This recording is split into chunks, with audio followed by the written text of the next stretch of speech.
Stay focus, अपना focus मत छोड़ो। आप घुस गए हो ना इस चीज़ में, इसको छोड़ना नहीं है।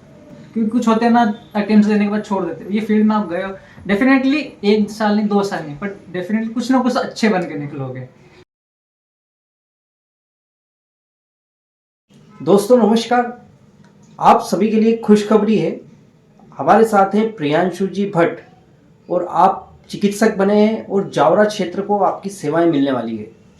और सबसे बड़ी बात है कि किर्गिस्तान से ये करके आए हैं एमबीबीएस, और बड़ौदा के तो पहले ऐसे युवा हैं जिन्होंने किर्गिस्तान से ये एमबीबीएस की डिग्री ली है। तो हम बात करते हैं प्रियांशु जी से।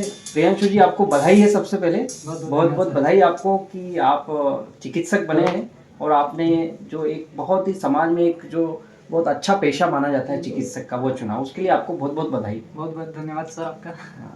तो आपसे जो आपका सफ़र है वो शुरू कैसे हुआ, आपकी बेसिक एजुकेशन, और आप कहाँ के, थोड़ा अपनी मेरी बेसिक लाइफ के बारे में बताइए।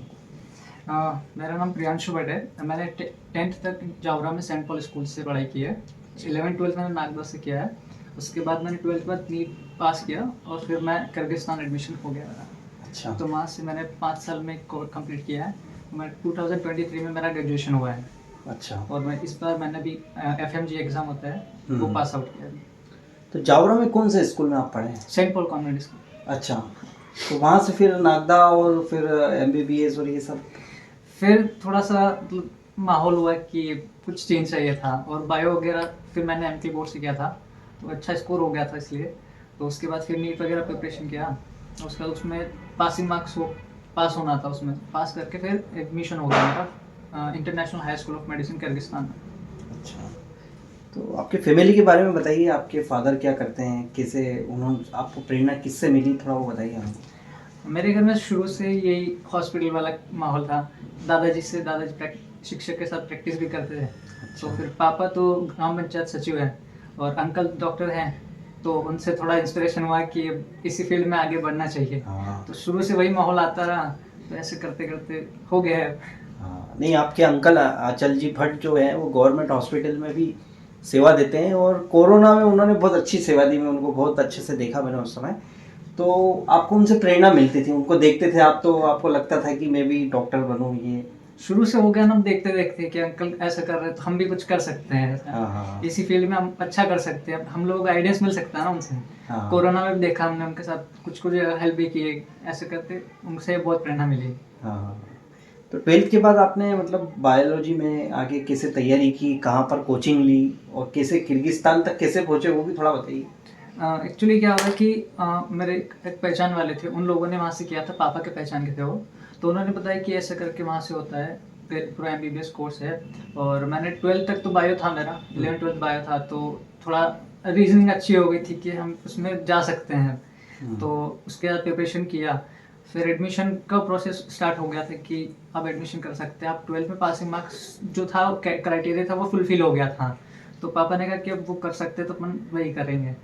फिर एडमिशन का प्रोसेस स्टार्ट हुआ, और फिर फर्स्ट ईयर तो होता ही है कि थोड़ा सा घर से दूर अटपटा लगा होगा। हाँ, घर से दूर इतना दूर हो भी अकेले। तो फिर जैसे तैसे एडजस्ट किया, बस वही थोड़ा माहौल सेट किया कि हाँ हो जाएगा। तो फिर ऐसे फर्स्ट ईयर हुआ, फिर उसके बाद तो सब नॉर्मली हो गया कि हाँ एडजस्ट हो जाएगा अपनी कंट्री। बाकी फूड वगैरह की दिक्कत नहीं थी, तो एडजस्टमेंट हो गया। हाँ, थोड़ा सा सेट करना पड़ता है अपने आप को। कहीं भी नई जगह जाते हैं तो वो आपने थोड़ा सा अपने आप को सेट किया। हाँ, सेट कर बस ये फर्स्ट ईयर आपने सेट करना है, वो हो गया, तो उसके बाद ज़्यादा दिक्कत नहीं आ पाई। हाँ हाँ हाँ। बस जैसे तैसे करके अपने एडजस्ट किया है। बाकी तो होते हैं कॉलेज के साथ साथ। तो बहुत अच्छी बात है। बढ़ाओ था कि आप पहले से युवा हैं जो विदेश से चिकित्सक बन के आए हैं। जी। तो ये विदेश से जैसे एमबीबीएस करते हैं कहीं भी किसी अदर कंट्रीज से, तो इंडिया में उसका प्रैक्टिस करने के लिए कोई एग्जाम होती है एमसीआई की, वो क्या होती है, वो थोड़ा बताइए।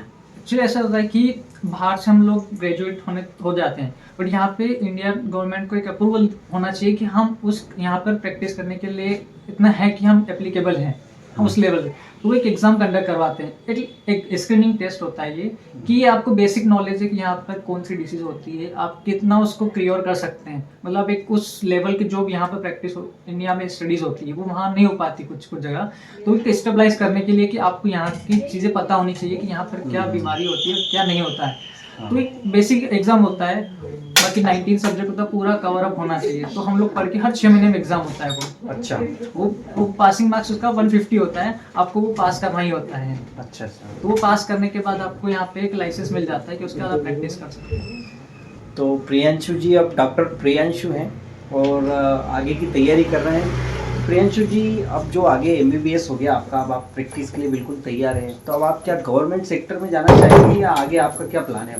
बिल्कुल बिल्कुल गवर्नमेंट सेक्टर में, क्योंकि हम यहीं से हुए हैं तो हमें तो यहाँ पे सेवा देना पड़ेगी। हम तो यहाँ पे ज़्यादा विस्तार करना चाहते हैं कि हम अपनी सेवा कितनी दे सकते हैं। अच्छा, आगे और आपका कोई स्पेशलाइजेशन करने का है, कुछ पीजी वगैरह का ऐसा कुछ सोचा आपने? बिल्कुल बिल्कुल हमें पीजी तो करना ही है, क्योंकि अब ऐसा हो गया कि जैसे आगे आगे बढ़ते जा रहा है मेडिकल फील्ड, अब छोटा नहीं रहा, बहुत बड़ी फील्ड हो गई है। तो इसमें आगे उस तरह से हमें अच्छे से स्पेशलाइजेशन करके कुछ ना एक फील्ड तो चूज करना पड़ेगी। हाँ, बहुत बढ़िया है। और कुछ बताइए आपकी, जो ऐसे युवा जो अभी नीट की प्रिपरेशन कर रहे हैं और डॉक्टर बनना चाहते हैं, उनके लिए आप क्या कहना चाहेंगे? उनको तो एक ही बात बोलूँगा, स्टे फोकस, अपना फोकस मत छोड़ो। आप घुस गए हो ना इस चीज़ में, इसको छोड़ना नहीं है। क्योंकि कुछ होते हैं ना अटेम्प्ट देने के बाद छोड़ देते हो। ये फील्ड में आप गए हो, डेफिनेटली 1 साल नहीं 2 साल नहीं, बट डेफिनेटली कुछ ना कुछ अच्छे बन के निकलोगे। मेरे साथ में हम लोग एग्जाम वाले भी बहुत सारे कुछ अटेम्प्ट हुए, वो छोड़ देते, बट छोड़ना नहीं।